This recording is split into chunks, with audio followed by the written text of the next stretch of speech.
I denne video kan du se, hvordan du laver et Google Docs dokument. Det første du skal gøre er at gå ind på Google. Så går du op i Apps og trykker Brev.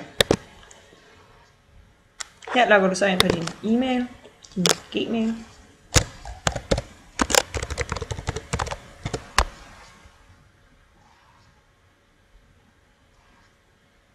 Og her har du så et overblik over alle dine Google Docs dokumenter. For at oprette et nyt Google Docs, så trykker du Opret. Og så kan du selv vælge, hvad det skal være for et dokument, om det skal være et regneark, eller et dokument, eller en tegning. Men vi skal oprette et dokument.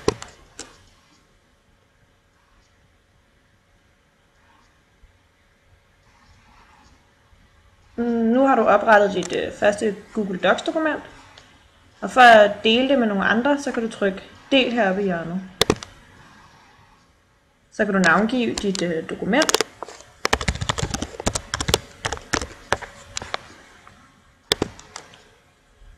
Og her kan du så gå ind og dele det med andre e-mails. Ud fra e-mailen kan du så bestemme, om personen skal kunne redigere dit dokument, kommentere eller kun vise.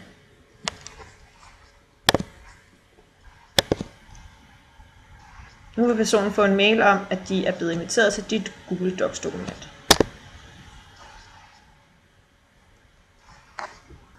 Nu kan du så se, at personen er kommet ind i dit Google Docs, og personen kan nu begynde at skrive.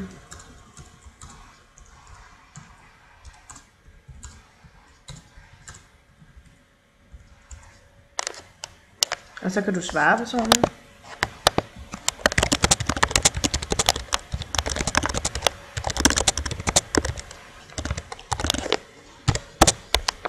Dette var en lille introduktion til, hvordan du kan bruge Google Docs og oprette dit Google Docs dokument.